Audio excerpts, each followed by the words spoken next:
Grab your drinks and preheat your ovens. It's time for Chuckin Muffins. Wow, wow, wow. What a surprise. We have once again predicted a trade as Pierre-Luc Dubois has been traded to the Winnipeg Jets for Patrick Laine, Jack Roslovic, and a third-round pick. Called it. We straight up called it. We didn't call the exact trade, but we did call Laine for Dubois last podcast, and we uploaded a clip about it. We did. We did. I saw actually you sent me that thing on Instagram where do you remember what the account was or no? They predicted that exact trade. They predicted it like I want to say a week ago on the dot. Just from they had Domi in there. That was the only thing that they were wrong about. They had Domi going as well. To be honest, that would make no sense. They just got him, and that nice. Seems like it makes no sense. A little much. Mm-hmm. But about the trade, what are your thoughts on the trade? Who do you think ends up who's going to win this trade, long term? What do you think?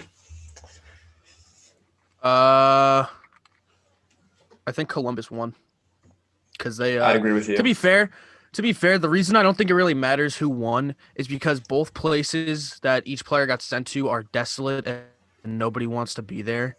Mm-hmm. So I guarantee. Well, first off, Laine has a bigger chance of leaving than Dubois has a chance of leaving Winnipeg because literally, everyone that goes to Columbus just go out. I mean, I've heard that Laine and Kekalainen are in long-term extension talks, so that's good news for Columbus fans. Maybe he'll be there for next. Hopefully, he signs a long-term deal there. Honestly, so we'll just see a star in Columbus because they all just leave. It sucks. Yeah, Laine's deal ends this season.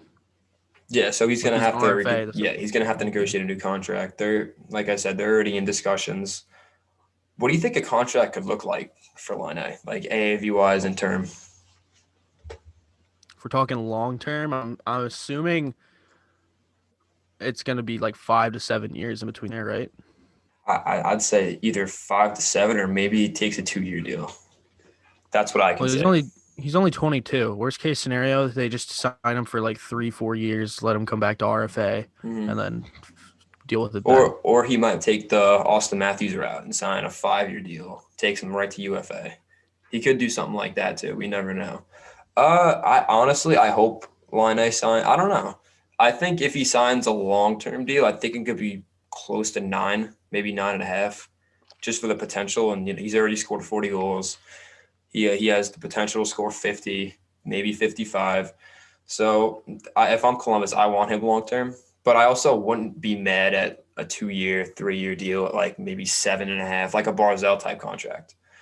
But anything in the middle, I don't like it. Like a 5-year deal, I'm not too big on, because if he takes a 5-year deal, it kind of shows signs that he might want out when he turns to UFA and he'll just go to hit the market, see what he can get there.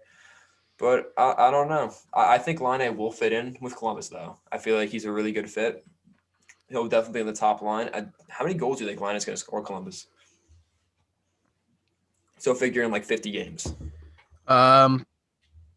50 games, I could see him putting up 25, maybe 30. I was going to say 25 as well. It also depends who they play with. Maybe they throw him on a line with. That's true. Who would he even play with? Atkinson? It wouldn't make sense to play with Atkinson because he's a scorer too. Maybe a Texier. I don't know what Columbus has got going on over there. And even Roslovic. I think Roslovic's going to fit well because they said Roslovic wanted an opportunity to play in the top 6. So I'm guessing he's going to get that opportunity with Columbus, especially with Dubois leaving a massive hole in the center core. So I think he can slide in maybe second line center, maybe even third. I think second's most likely.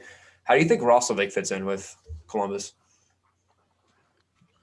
I think just based on where he's coming from, he'll fit in fine just because he didn't like Winnipeg. He didn't want to stay. They weren't giving him what he wanted. So, he's probably just excited to have the new start here and have ice time, especially because I'd rather have him in over a lot of these forwards that I'm looking at right now. In top Columbus, 6. Yeah, the forward core, they're all hardworking guys. Just some of the I don't want to be a dig, but some of the talent isn't there. Like a guy like Boone Jenner, bottom 6 guy. Oh, I forgot about Domi. Maybe they'll throw on Laine on a line with Domi and Foligno, or maybe even Bjorkstrand. I forgot about him too. Grigorenko's in there. And they got some young kids like Liam Foodie. Who else is there? Texier, like I said before. So they got guys, but let's talk about the other side of this deal now. Pierre-Luc Dubois goes to Winnipeg. He requested a trade from Columbus.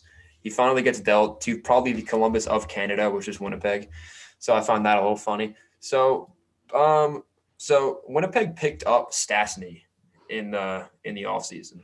So now they have, I'd say, 3 quality top 6 centermen. So who do you think slides down? Maybe Dubois starts third line center. You think they drop Stastny? What do you think they do?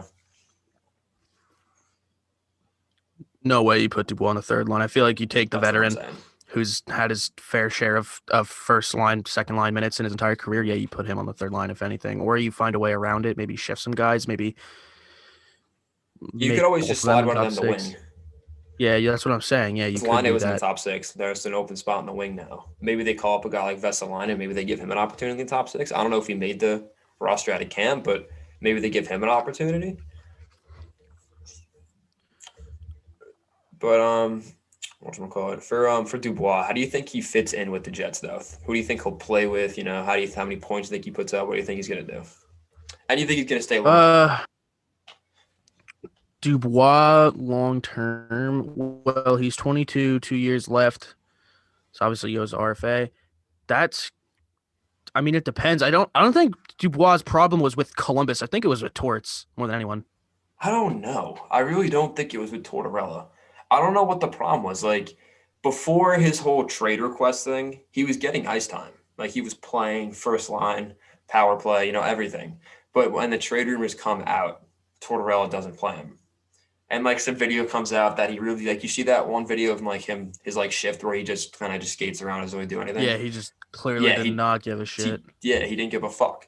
So if I'm Tortorella, I don't fault him. Honestly, I'd probably do the same thing if I saw my superstar out there who's supposed to be like one of our best players doing that and then requesting a trade. I'd send him fuck out of here. If you don't want to play here, why would I No, play you? no, that's expected. Tortorella is a no nonsense coach, Oh yeah, and to be Tortorella doesn't fair, take I think bullshit. if you're in the NHL, you play your heart out every shift. So I understand that he benched him, but I'm pretty like it's been known since like the play-in or the playoffs or whatever. Fucking Dubois was getting lit from Tortorella like nonstop, and you could see the Hey, frustration on Dubois. if you're gonna play like that, I really can't fault the coach, especially with Dubois' potential and the high skilled player that he is, and you're gonna play like that. I don't know. I don't fault Tortorella, but how do you think he like produces this season with Winnipeg? Think he's gonna stay at a high level, or you think it's not gonna work out? Yeah, to be honest, I think Winnipeg's forward core is better than Columbus's. Oh, So I mean, 100%. he's The gonna top have more 6 at least, help, yeah. especially if they play him with the right people. Like put him with Kyle Connor. That I don't could know be what the line ridiculous, combos actually. are. I knew last year they were rolling Connor Scheifele Wheeler. I don't know if that got split up. I think it might have, but if not, then you got Ehlers there. Ehlers has been so good. He's got goals in like 4 straight games. He's playing really good. Stastny's still there. Stastny's still a solid top 6 forward. And then you add Dubois to that. So I think Winnipeg's top 6 is really good. I like the move. I like the move for Winnipeg. I feel like they gave up a little much though. I'll be honest with you.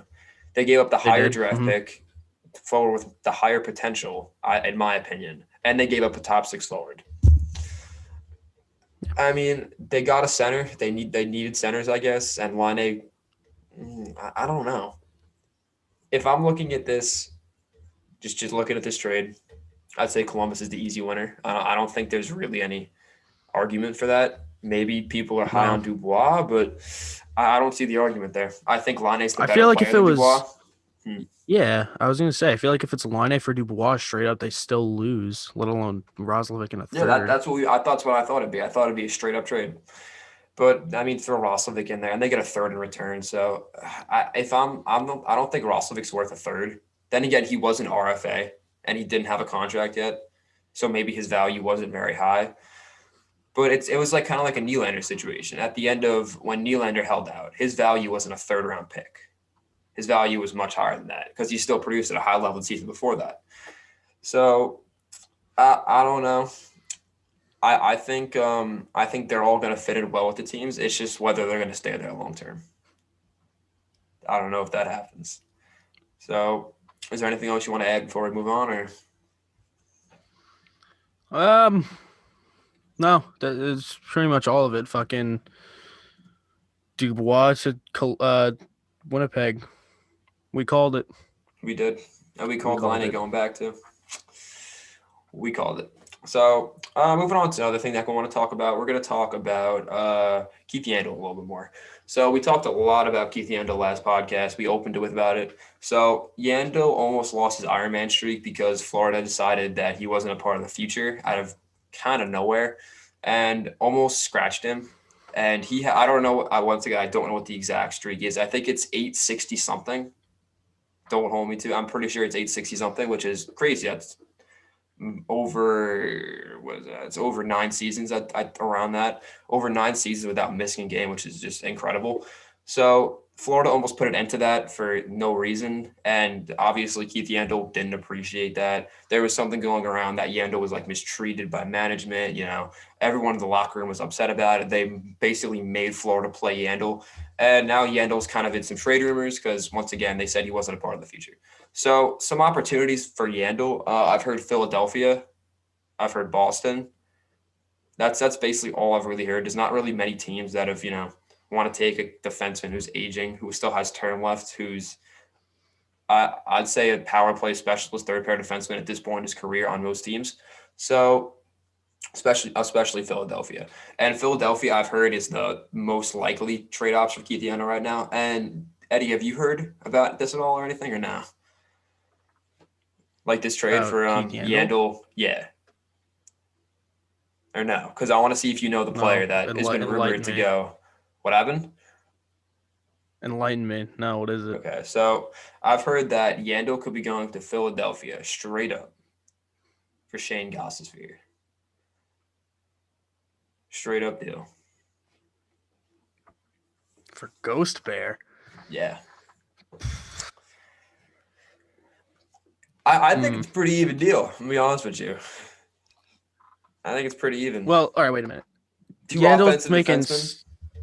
Yandle's making 6.3 for the next 3 years.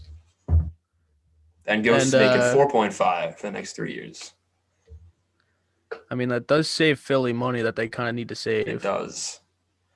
And Florida, Florida's actually no. Philadelphia is getting cap because they're getting Yandle, so they're adding $2 million. Yeah, my mistake. No, you're good. I was, you know what it was, because I was making the preconceived notion that Yandle's salary is going to be retained a bit because he's making that much money for 3 more years. I'd imagine.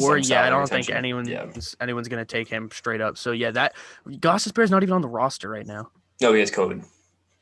And even so, they don't need him. They got Provorov, they got Sanheim, who's pretty good. They got Gustafsson, who's a fucking animal. They could use a Yandle to like run that second power play unit and just be a stud. They can use that. Yeah, they sincerely do not need Gostisbehere. I think the trade would be pretty fair if Florida retains some salary, and I think Ghost would fit in pretty well with Florida. To be honest with you, I think he'd fit in pretty well. I feel like Ghost just needs a change of scenery. He put up 65 points a couple years ago. He just needs a change of scenery. It just hasn't worked out in Philly. I don't know if Laine Vigneault. It seems like ever since he came in, Ghost just kind of dropped off the map a little bit. Yeah, basically. One thing that kind of getting away from Yandle here. One thing that I think would really benefit Shane Gostisbehere, I've heard him rumored to go to Boston. I feel like that would be a fantastic fit for Shane Gostisbehere. Fantastic. Because they need that defenseman, that offensive defenseman, to run the power play. Who they lose last offseason? Torrey Krug. I'd say Shane Gostisbehere obviously isn't up to the level of Torrey Krug. He has proved in years past that he can play up to the level, but right now he's not. And I think Boston could be a really good place where he could maybe like rejuvenate his career, get back on path. I think that'd be a really good fit for him, but I think Florida will work out too, honestly. I feel like he just needs to change the scenery. What do you think? You think that trade's likely for Yandle and go straight up? What do you think? Yandle goes straight up, but modify the salary for Yandle. That's pretty much the only way that would happen. But if so, then yeah. Honestly, I kind of want Yandle to leave Florida now because honestly, you better show this guy some fucking respect. That really show this guy some fucking respect. That changed my opinion about Florida. Honestly, I liked Florida. I liked Bill Zito. I liked Quenneville. I thought they were all pretty decent staff over there. They just have to all put it all together. Nah, that's fucked up. You can't do that. Yandle's, I'd say, arguably the second best defenseman on that team, and you're not going to play him for Makes no sense seemingly because no he's not reason. part of the future. So I Obviously, he's guess not that, part of like the I said future. this, I said this last pod, like, okay, so then Ovechkin, scratch him, He's not Crosby, part of the scratch future. Yeah, him. yeah. Like, That's like they're stupid not gonna be logic. here for the next 5 years. Like, It's is like stupid Boston logic. signing Shara and just scratching him because he's not part of the future. Like, It's like if he's not part of the future, you trade him. yeah, Which you move is what we're him. saying. But You that don't you don't I did just hear have him. Yandle didn't want to move his no, he didn't want to go anywhere, which he has every right to do. It's why he has a no move clause. But if I were him, I'd rather have my streak than play on a team that doesn't want me, clearly. So, and good for Yandle. He's had a pretty hot start to the season. He's got a couple goals, couple points, so good for him. And honestly, we're gonna see if that trade happens with Philadelphia, we could see Keith Yandle and Kevin Hayes in the same team. Yeah, Dude, that'd be hilarious. nice. But so hopefully Yandle gets dealt because fuck Florida. So hopefully he moves on, gets an opportunity to continue his Ironman streak and break the record. What do you know what the record is? Isn't it like 900 something? Most consecutive The games. record for most consecutive games played. Yeah, I think it's 900. You want to fact check that real quick? I feel like it's in the 900s. Most consecutive games played belongs to Doug Jarvis for 964 games. So that is doable. So figure he gets in every game this season. That's 50 right there, basically. And he's just about halfway there. He'll hit it next season. If he doesn't get hurt, doesn't get COVID, everything goes right. He could get that. Easily, Yandle could break that. So hopefully we got Yandle on a different team in the next future, in the next coming weeks, because fuck Florida. Piece of shit. So moving on to the next thing we're going to talk about. We're going to talk about the Nashville Predators. And I've said this numerous times on this podcast. They need to switch something up, whether it's internally, whether it's I don't know. They need to change something. Whether it's a general manager change, I know their GM David Poyle, is that his name? I think that's his name. I think it's Poirier. Poirier, whatever the fuck it is. He's been the GM for years. I think he's been the only GM that they've ever had. They just got rid of Peter Laviolette, who they had for a long time as well. They brought in John Hines. Yeah, they brought in John Hines. I forgot about that. So we're going to talk a little bit about their forward core and their power play. So in the past 3 years, I don't have the averages, but I have the exact totals. So in 2018-2019, Nashville Predators were last in power play percentage with a 12.94. 2019-2020, they were seventh worst, 17.6. And this year, I know it's a small sample size, but they have a 10% power play percentage, which is sixth worst in the league. We think of Nashville as a very, I'd say, defense-heavy team, but they're still, should be a playoff caliber team. Like, they have a playoff caliber roster. That's not good enough on the power play. That's not good enough. So I don't know if they've made changes to their power play coach. I know they changed their head coach. I don't know what else went on there, but if not, it's time to rethink something here. I'm going to read off their power play lines. I don't have them for the past 2 years, but I have them for this year, what they're using now. So their first power play unit, forward core is Arvidsson, Johansson, Duchesne, and on defense we have Forsberg and Yossi. I think that's pretty solid. That's a pretty good power play unit. I think that's a good number one unit. Number two, we'll see. So on the left wing, we have Nick Cousins. Down the middle, we have Eric Haula. And on the right, we have Granlund. And on the back, we got Ellison Ekholm. I don't like the second unit. I don't know about you, but I don't like the second unit. The forwards ruin it. Yeah. Nick Cousins Granlund, on the who power doesn't play. belong in Nashville, clearly. Like, he just doesn't fit. Fucking Cousins, who is a bottom six forward. Yeah, I was going to say, always been a bottom six forward, like, his entire career. Mm-hmm. And then who was down the middle?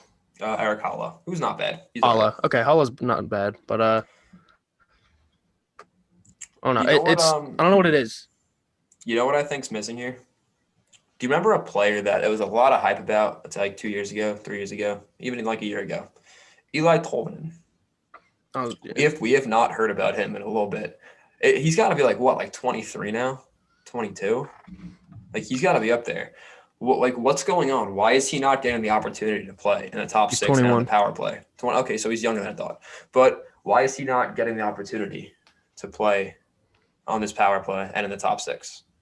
Or on the team. He's on the taxi squad. Yeah, why is he not playing? I'm looking at Nick Cousins here. Yes, Nick Cousins is a great role player, great bottom 6 player, good penalty killer. But on the power play, really? This power play unit, the second unit is lacking a shooter. What's Eli Tolvanen? A shooter. You got 2 playmakers in Granlund and Howla. Cousins, what is Cousins doing there? Dumping the puck in and going to get it? He's like, I don't know. Clearly it's not working out because they've not scored a lot of power play goals. I think they need a massive shakeup here. I know they just locked up Duchesne, but someone's got to go here. I think it's got to be Johansson. She's got to go. Yeah. He's got to go. Making $8 million. Yeah, it's too much money for an underperforming second-line center. Based off who they trade for, we've talked about this before. I have no idea. Who would want a overpaid second-line center and give up probably a young center in return? I mean, I know they just got Luke Kunin, not Nick Kunin. They just got Luke Kunin. I don't know why he's not on the power play over Nick Cousins. So I don't know. Especially because he's 23 years old. He's got to develop. Yeah, well, why would he not be on that? Saying. What do you think Nashville does here? Like, what do you think the solution to this problem is? Johansson needs to go. I would say, if anything, the only forwards that should be untouched, or any players that should be untouchables are Forsberg, Yossi. I was gonna say Arvidsson, but I don't know because he's kind of injury prone. Yeah, he's good. Whenever he's in the lineup, he's good. He's just always injury prone. Kunin, because they just got him and he's young. They just got him. I'd throw maybe Ellis and Ekholm. I'd even Fabro. Like their top 4 is pretty damn good. I don't think that needs a change. You keep that top 4. You keep that top 4 always. But you don't mess with that. Pretty much the only forwards that should be untouchable are Forsberg and maybe Arvidsson, and Kunin. The rest should. And Askarov, he's an untouchable too. Well, yeah, duh. We're not really talking about that though. But I don't know. Like, who would take Ryan Johansson and give up a young? Oh, I know who it is. Oh, Jim Rutherford. You're right. Who's a young Jake Gensel, straight up for Ryan Johansson. Book it. There we go. That. There's Nashville's solution. Or you can call up Stan Bowman, little Alex DeBrincat for Ryan Johansson. That's not official, by the way, because we only predict the accurate trades. Yeah. We was just joking. This is a joke trades. We only predict accurate stuff. But yeah. But besides, obviously, those little jokes. Who take? Actually, maybe I have an idea. This is a stretch though. So, what's Johansson's term? He has 5 more years left. 5 more years. Okay, jeez. Wait, yeah, 5 years left. I was gonna say maybe there's a chance that they ship him to Edmonton in return for Ryan Nugent-Hopkins because he's got 1 year left. There was talks about an extension, but I've heard it kind of fizzled out. So they're not really talking right now. So maybe we can see Nuge on the move, and I mean maybe Edmonton would want the security. I don't know what their cap situation looks like, but maybe they want a solid. I think you could Johansson on the wing. You could throw Johansson on the wing with McDavid. I feel like that would be a pretty decent pairing because everyone should perform higher on a line with McDavid, just how it is. So I think maybe that could work out if Edmonton's willing to deal Nugent-Hopkins and if Nuge is willing to stay long term in Nashville because I think he'd get an opportunity to play probably on the top line with Nashville. And he's not old. He's a former first overall pick, my bad. So maybe that's likely. But besides that, I have no idea. Not a single clue. Do you have anything? No, because to be honest, it doesn't make sense to trade for. Yeah, it doesn't make sense. It doesn't. So based on that statistic alone, he's either going to Chicago or Pittsburgh because both of their GMs are horrible. Maybe Minnesota. Maybe, Maybe Minnesota. Yeah, but what are they gonna give maybe up? they'd have to give a blue liner, and I don't They want think to get rid of Nashville Dumba, really. don't they? But they don't Yeah, I need was him about to say Dumba. Dumba for Johansson isn't a stretch for a 1-for-1 deal. That's not a stretch, I don't think. I'd say in two terms of players. value. Yeah, Yeah, I'd say two players that have performed at high levels before, but have I'd say fallen off a little bit the past couple years. I think that could work out. I think that would benefit Minnesota more than Nashville because Nashville really doesn't need another blue yeah, line. but But that would I was really gonna say solidify Nashville their doesn't need decor. Dumba like at all. It would really help their decor. Like it would make them probably have the best defense in the league. Maybe I'm trying to look on my wall here. What teams we got? Anaheim, maybe Anaheim. I don't know. But then again, they don't really have anything they can give up. They have young players. Maybe it's more or less like Johansson, and in return, Nashville gets say like an Isaac Lundstrom or a Comtois, a player that's not there yet, but can be there. Maybe a guy like that. Maybe like a young player and like a second round pick. And then Nashville maybe eats a little bit of that cap hit because if I'm any GM, I don't want Johansson at 8 mil. I would take him at 6. Maybe I'd take him at 6. If you want to retain 2, Tops. yeah, I'd say honestly. That's the most I'd take. Yep. But hey, I don't know what's gonna happen, but something definitely has to happen here because they can't keep being this horrible on the power play and expect to be a playoff contender, which I think Nashville fans and Nashville in general, Nashville, the team, they think that they're a playoff team. So something's got to change there. It can't continue to be that bad. So moving on to the next thing we're going to talk about, and it is the Penguins and the Philadelphia Flyers. So they're both rumored to be in on some defensemen here, and one of those defensemen is Danny DeKeyser from Detroit. From Jim Rutherford's perspective, this really doesn't surprise me because he's a fucking moron. The Kaiser's making, I think, 5 mil for the next couple of years, at least maybe the next 1 year, 2 years. I'm not really sure on his contract. I know he's making 5 though. But for Pittsburgh, I mean, they need a blue liner, I guess. They just lost. I know they lost one of their depth guys for the whole season. I think I can't pronounce his name. It's like Yuso Ricolola. You know who I'm talking about? Who, Pittsburgh? Yeah, Pittsburgh. Let me pull up his name. I think it's like Yuso Ricolola. Ricola. Yeah, something like that. He's out, I'm pretty My sure, bad, I long zoned out for term. a minute. Michael Matheson's out long term as well. And I mean, they could use. Oh, let's look at what they got here. They got Letang, Dumoulin, Pedersen, CC, Ricolo. I'm pretty sure he got hurt. Maybe he didn't.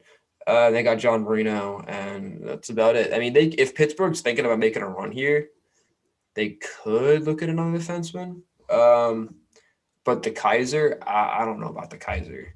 I've really never been a fan of the Kaiser. I've always thought he's. No, I it's don't know if how you he want a got. defenseman, Hmm. if you're gonna get a defenseman, and if you're Pittsburgh, do you want to get someone like that's kind of just like one, his value is super low. He's making 5 mil for 2 years to be kind of so. I mean, Yeah, you could probably pay a 3rd-round pick and get the Kaiser. But what's his face? Greg Pateryn, whatever his name is. He was just on waivers. Pattern. He was just Yeah. on waivers. If you guys Did he need clear? defense, yes, he did. He cleared. Oh, Why? for that then? Why did Philadelphia or Pittsburgh? If they're looking at defensemen, why not pick him up? He's been a solid bottom 6 forward or bottom 6 defender. My bad. He's been decent. He's been a solid 6-7 guy. I think he's making like 2.7 or some shit. So that's a little pricey. I'm surprised Colorado picked him up, honestly. I thought Ian Cole was. Oh, I forgot about that trade. So Pateryn, or how do you say it? Pateryn? Pateryn. So Pateryn got traded to Minnesota he got traded from Minnesota to Colorado for Ian Cole. I think Minnesota wins that trade easy. I think Ian Cole's a really underrated defenseman. Yeah, basically back to what I was saying. I think Minnesota wins that deal easily, 100%. I don't know about you, but I think Ian Cole's way better than Pateryn. Considering he already just got sent to waivers, I mean, Yeah. I don't kind know of what speaks for Colorado was itself. doing there. Was Ian Cole making more? Is that why? Was Ian Cole making like $4 million? I think that might be why. So they save a little money in cap space. But I think Yeah, I know. I Patterson remember has when he got term. his deal. It was Cole's got 3.45 for 1 year left. Okay. But I'm pretty sure Patterson has term. I don't know. I don't get that move on. Did he go down the taxi squad or did he go on waivers? No, he's got 1 year left. I thought he had more than that. Okay, so that trade makes sense for Colorado. So they save a little money. Maybe that's foreshadowing a move to the deadline. Maybe a Taylor Hall to Colorado on a 1 year for the playoffs. Maybe we're foreshadowing that. But we'll see. What were we talking about originally? I got really sidetracked here. Oh yeah, Pittsburgh and Philadelphia. So Dane the Kaiser. Okay. So do you think any of them really go after De Kaiser? Like, what do you think about No, it that? makes no sense. It makes I zero know. sense. Especially for Philadelphia. I don't know why Philadelphia's room for a defenseman. Just doesn't make sense to me. Pittsburgh, it kind of makes sense. They just need help like everywhere at this point. I don't know, man. I predicted Pittsburgh would not make the playoffs. They did have a really bad season. It's looking like that right now. They lost all-star defenseman Michael Matheson. He's out for a little bit now. But who else do you think they can maybe go after? Maybe you think Pittsburgh takes a run at Yandle? I don't know, though. Well, I mean, do they want a defenseman for just one season, or do they want someone that could be an asset for a while? Or I'm sure if the price is right, I don't think they'd shy away from it. If like a younger guy's out there, I heard Ethan Bear was a scratch a couple nights ago. Maybe he's on the block. I doubt it, but maybe he's out there. It was probably just for maybe just getting him going a little. Maybe his star wasn't there, wasn't playing up to potential. Just scratching for a game, get him going a little bit. But if it's not, maybe Ethan Bear's out there. I'm sure Pittsburgh would look at that. Based on what else, I don't know. It's just they could use to add, but I don't know what they'd give up in return. Like Ethan Bear, you're gonna have to give up probably a second and a prospect, first and a prospect, and I don't think Pittsburgh's in a situation where they can do that because they have no prospects and they need the draft picks. If I'm Pittsburgh, I'm not trading my first round pick this year. You can't, Jim Rutherford. You can't trade your first round pick. It's gonna end up how what happened. Did he already trade it? No, I'm saying it's like, but I wanna, please. No, Jim. He's gonna want to. For what? I don't know. Probably like a third liner, but they'll probably reacquire Jack Johnson for a first round pick. Yeah, no one's that fucking stupid to have Jack Johnson on their team. Oh, wait a minute. Yes, they are. Yeah, Jeff. I don't know, man. It's tough to see what Pittsburgh's gonna really do here. If I'm Pittsburgh, I just hold on to what I got. I don't know why they just didn't pick up Patterson. Like, it's the free defenseman who's only then again, Pittsburgh's really close to salary caps. Maybe they're looking at a guy that's a little cheaper. But I don't know here. I don't know really what Pittsburgh does. If I'm them, I just do nothing and just let the season ride out. Because my opinion, I don't think you guys are going any. Even if you do make the playoffs, you're not going anywhere because you have no depth. You have a young goalie. I know you want Matt Murray, but that's so unlikely to happen again. I just don't think it's likely that they make the playoffs. I don't think it's likely they pick up a defenseman. They actually, they could pick up a defenseman. I just don't think it'd be smart. It wouldn't be a good move. So, anything else you want to add on that? Anything else that you think they might look at or anything? Or no, you can't really tell. They just need a defenseman. There's no specific names out there right now that are potentially on the move except for Yandle, but there's no Dubois out there for a defenseman. There's nothing like that. So, moving on from that, we're going to talk a little bit about Jack Hughes. And I know this kind of pains you to talk about a little bit because, you're a Rangers fan, their enemies and arch rivals, the Devils, but Jack Hughes is having a pretty fucking damn good start. So he's got 5 games played. He's got 7 points, 3 goals, 4 assists. He's had a really, really solid start to the season, really proven everyone wrong. And the Jack Hughes hype is, I'd say, now here. What do you think about his start so far? Yeah, I'm not going to lie. Like, I'm not trying to sugarcoat anything, but I'm just pointing out, like, I don't understand what part of this wasn't expected. Like, yeah, like everyone's like so surprised. I'm like, everyone's like so shocked. Like, oh yeah, you called him a bust. Who's a bust now? And I'm just like, No He one obviously really wasn't a called him. bust. Yeah, It it was was one season. One season. if we called him a bust, it was because it was a joke. Okay, it was clearly a joke. Okay, Fucking so the one thing what? Hughes was missing from his game was size. What Got did he do over the offseason? Put bulked on up. size. Look at him now. He's playing fantastic. What everyone said about the draft last year, Jack Hughes. Well, this is about Jack Hughes and Capo Caco. So they said Jack Hughes will be the better player over time. And he's not like I want to say he's not NHL ready. He was NHL ready. He's not what he's good. He's not as ready as Capo Caco would be, which kind of proved out to be kind of shitty because Capo Caco really wasn't ready either. So they both kind of had slower seasons, but it was kind of not really expected, but it was more expected from Hughes than Caco because they thought Caco was bigger. He was like Caco's like over 6 foot, right? He's like 6'2", right? Like Yeah, Caco's he's a pretty big kid. big. Yeah. Hey, Hughes, I don't is Hughes even 6 foot? Is he like 5'11", 5'10"? I think 5'11". Hughes 5'11". Yeah, Hughes is small. So Hughes is smaller, not as bigger. They thought Capo Caco was more NHL ready, played overseas. And it kind of came out that really none of them, I don't want to say NHL ready. They weren't like ready for what the NHL grind really is, full 82 game season. But this year, at least Hughes, he's came out ready to fucking go. So let's look at the stats from this year to last year. I already read his stats. I'll just read them again.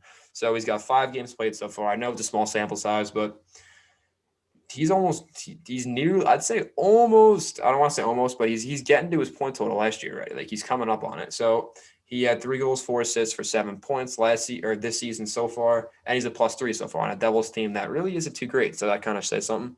And last year he had 61 games played, 7 goals, 14 assists for 21 points, and he was a -26. That's not too great. But Okay, what we wait. got going? What's up? I was gonna say the thing with Hughes is you don't even have to go by points just to notice his he clearly has gotten better. You could see Mhm. you could see in his play, he's Just clearly yeah. much more Mhm. confident with the puck.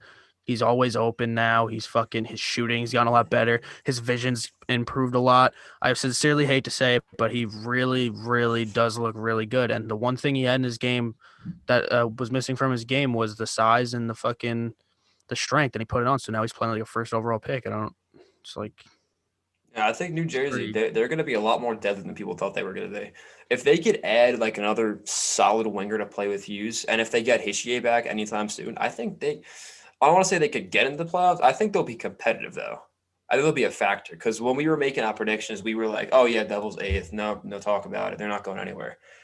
I don't want to say that they're not going to finish eighth, but I think there's a chance that they maybe move up a little more past that because maybe the Sabres have a slow start or even the Rangers. It's not looking too good for them right now. My prediction is looking a little rough, but we're not a lot of games in, so there's always room for a lot of change to happen. But hey, Jack Hughes is off to a fantastic start, and I don't think it's going to slow down anytime soon. I think he's going to be here for a long, long time. But yeah, that's basically about it Yeah. for this one. Thank you guys so much for watching today's podcast. Make sure you check out our previous podcast. Keep your eye out for future podcasts. Check out our Chuckin Muffins clips, and make sure to follow us on Twitter at Chuckin Muffins. Don't forget to like this video, subscribe to our channel, and even turn on bell notifications so you get notified every time we upload. I'd say it's going to be around, I'd say like four times a week we'll get uploads. I'd say like 2 podcasts, 2 clips, because, we're college students, we have jobs, we're busy, this isn't a, priority. So on that note, peace out, boys. Have a good one.